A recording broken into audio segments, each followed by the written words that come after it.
Bom dia, terceiro ano. Explicamos na aula passada gráficos, né? Mostramos o que é um gráfico de setor, o que é um gráfico de linha, o que é um gráfico de barra. E mostramos que para que você resolvesse esses gráficos, teria que ter um enunciado para que você tivesse condições de resolver a questão. Então eu separei aqui 4 gráficos e a gente vai resolver, vai dar tempo, a gente resolve. E o que é que acontece?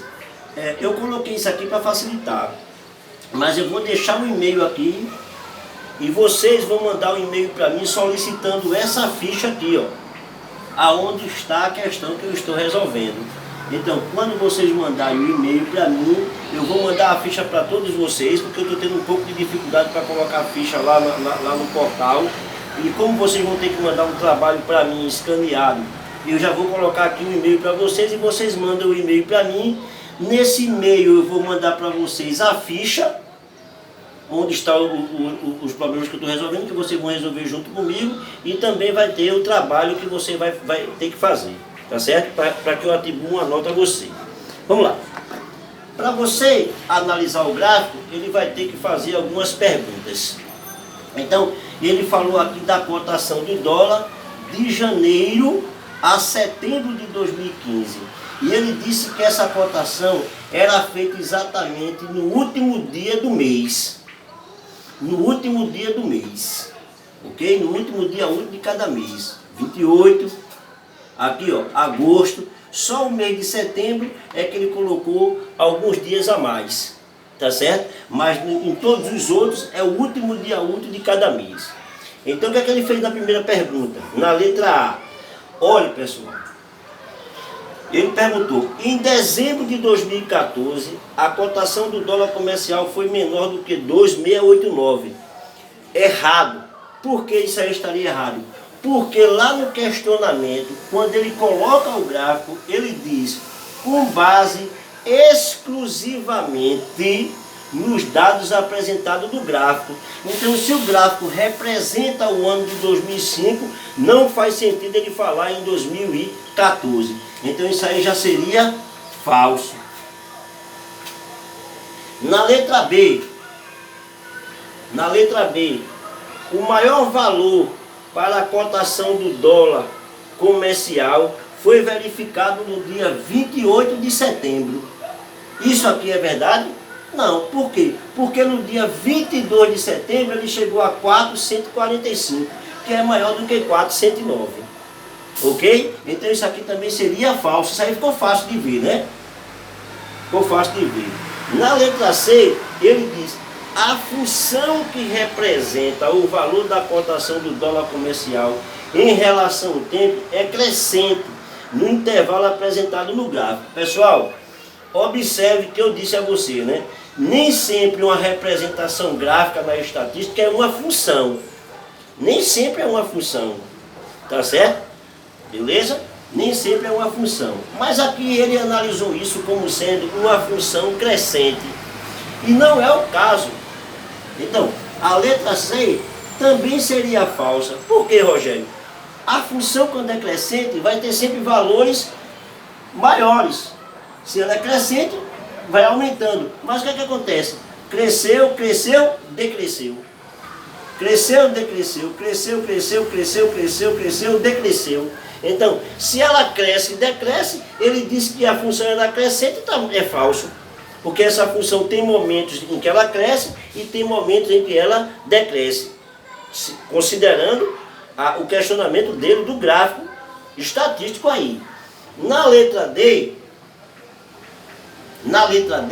ele diz que a diferença entre os valores da cotação do dólar comercial de maio e de março foi menor que 1 centavo de real.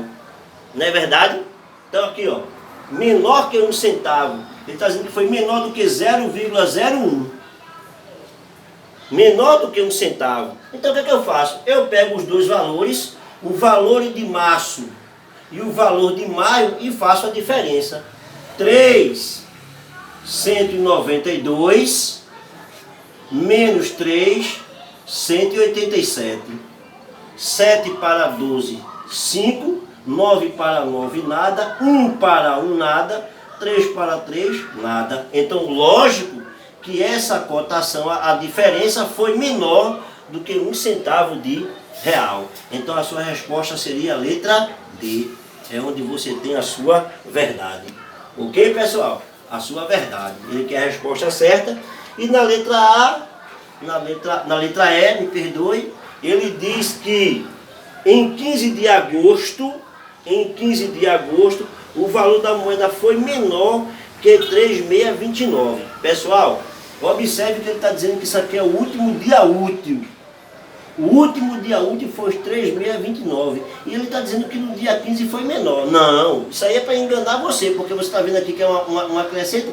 Mas isso não impede de no dia 15 de agosto o dólar ter sido 3,629 também não.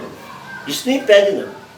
Tá certo? Isso aqui não impede de forma alguma que aqui no dia 15 tenha sido 3,629 não. Tá certo? Então por isso que isso aí também é falso. Ok? Analisando a segunda questão, que também parece ser um gráfico de barra, mas isso aqui é um gráfico de linha. Ele botou essa área aí só para tentar enganar o aluno, tá certo? Mas aí também é um gráfico de linha. Ele disse que um time jogou 12 partidas, 12 rodadas. Quando ele empatava, ele ganhava 1 ponto. Quando ele ganhava 3 pontos. E quando ele perdia, ele não ganhava nenhum ponto. Aí ele fez os seguintes questionamentos. A equipe perdeu os jogos da segunda, terceira e quarta rodada. Pessoal, ó, o que aconteceu na primeira rodada? Se ele ficou com 1 ponto, ele empatou 1 ponto. O que aconteceu na segunda rodada? Ele ganhou. Ele ganhou porque ele estava com 1, passou para 4. Então a segunda rodada ele ganhou. Ele perdeu a terceira e perdeu a quarta. Então, ó, a letra A é falsa.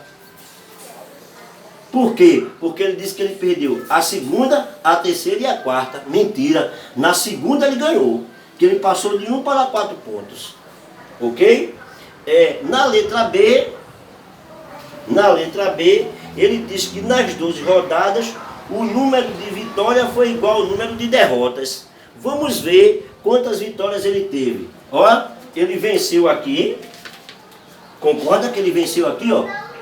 Venceu aqui, ele venceu aqui, ele venceu aqui, ele venceu aqui e ele venceu aqui. Ou seja, ele venceu 5 jogos. Quantos jogos ele perdeu? Vamos ver, ó. O terceiro e o quarto ele perdeu. Por quê? Ele permaneceu constante, né? Ele permaneceu com 4 pontos. Então ele perdeu a terceira e a quarta. A sexta rodada ele também perdeu, porque ele continuou constante. A oitava ele perdeu, porque ele continuou constante. A nona ele perdeu. A 10ª ele empatou. A 11ª ele ganhou. E a 12ª ele também ganhou. Então, ele venceu 5 jogos, mas também ele perdeu 5 jogos. Então, a letra B seria a minha verdade. Ele venceu a mesma quantidade de jogos que ele perdeu. A letra B seria a verdade. Ok, gente? Tranquilo, isso é tranquilo. Analisar gráfica é bom demais.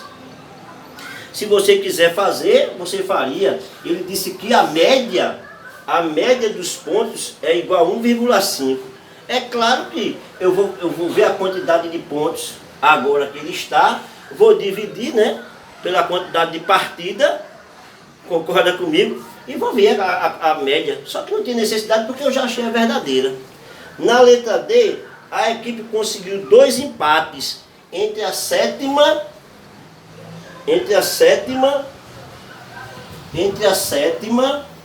e a 9ª rodada. Não. Entre a sétima e a 9ª rodada ele não conseguiu nenhum empate. O empate foi na 10ª. Seria falso. E nas 12 rodadas a equipe empatou 3 vezes. E a gente já viu que ele só empatou 2. A nossa resposta estaria na letra D. Ok? Na terceira questão, a gente tem um gráfico de setor. ele dividiu o gráfico, certo? Em 1, 2, 3, 4 setores. E o que é que ele falou? Que isso aqui é o número de alunos de uma turma. Beleza? O número de alunos de uma turma. Então, simplesmente ele disse isso. Se isso aqui é o número de alunos de uma turma, aí, ó, ele começou a fazer questionamentos. O maior ângulo central mede 150 graus. Oxe, se isso aqui é 90, isso aqui é 90, aí não tem, foi eu coloquei, estava em branco, mas como ele colocou aqui um ângulo de 90 graus, então isso aqui é 90, isso aqui é 90. 90 com 90, 180, com 30, 210. Para 360, 150. Então o meu maior ângulo é 150. Então a A já seria a minha verdade. A letra A já seria a minha verdade. Faria... Então, o número total de alunos é 62, mas a gente já viu, se aqui é 15, aqui também é 15. 90 dividido por 3 dá 30. 15 dividido por 3 dá 5. Não é verdade? Ó, cada 30 representa 5. 150 dividido por 30 dá 5. 5 vezes 5, 25. Então o número total de alunos, 30 com 30, 60. Seria 60. Então você poderia ver tudo isso aí. Mas não tinha mais necessidade porque você já achou a sua verdade na letra A. Tá certo? Você já achou a sua verdade na letra A. Eu estou fazendo isso, pessoal, porque o tempo da gente é um pouco curto. Tá certo? E aqui ele falou em quê? Ele falou que alguns professores estavam se especializando, certo? Isso aqui são professores que estão se especializando. Isso aqui é o número de professores, isso aqui foi o resultado. Então, um professor excelente, 2 professores ruins, 4 professores bons e 6 professores ótimos. E ele disse que para o curso continuar, o professor tinha que estar entre ótimo e excelente. Para o curso continuar, o professor tinha que estar entre ótimo e excelente. E esse percentual entre ótimo e excelente tinha que ser 70%. Eu não concordei muito com essa questão, porque a resposta é uma letra, eu achei que você aproximar 53,8 de 50, ficou, né? Você aproximadamente 50 seria 50,02, 03, mas aqui vai dar 53,8 que eu já fiz, e a resposta vai ser letra C. Aproximadamente 50%, que era a única resposta que poderia acontecer. Então o que é que ele disse? Ele disse o seguinte, ó, se você tem que ter 70% de aprovação, então, quantos alunos você tem no total? 13 alunos. E esses 13 representam o teu 100%. Quantos alunos ficaram entre ótimo e excelente? 1, com mais 6, 7. Não é verdade? Aí o teu X vai ser 700 dividido por 13. Quando você fizer essa divisão, isso aqui dá aproximadamente 53,8. Quando você fizer essa divisão, você vai fazer aí, né, que você dá 53,8. Aí o que é que aconteceu? Na letra A, o curso continua? Não. Aí está dizendo sim, pois o percentual foi de aproximadamente 70%. Falso. Na letra B, sim, pois o percentual foi de aproximadamente 80%. Falso. Sim, pois o percentual... Não, pois o percentual de professores foi de aproximadamente 50%. Até agora essa seria a resposta mais cabível. Porque a outra seria não, pois o percentual foi aproximadamente de 40%. E sim, na letra E, pois o percentual foi de aproximadamente 90%. Então a única resposta mais cabível aí seria a letra C. Não, pois o percentual de aprovado foi de aproximadamente 50%. Tá certo? Então, essas são as questões, um pouco rápido. Vou deixar aqui o e-mail, vou colocar tudo em maiúsculo, porque vocês não vão errar, vou colocar em maiúsculo, para vocês saberem que quando você fizer vai ser tudo em minúsculo. E vocês vão mandar o e-mail para mim, solicitando, professor, a ficha. Aí eu vou mandar a ficha para vocês, essa ficha para vocês, e vocês vão pegar e vão resolver novamente, observando o vídeo, E eu vou mandar também o trabalho para vocês, que é para ser atribuído uma nota, que vocês vão mandar para mim, vocês vão fazer todo o trabalho e vai mandar para mim pelo meu e-mail, vocês vão escanear e mandar para mim, tá certo? Então o e-mail é rjnp4 @hotmail.com.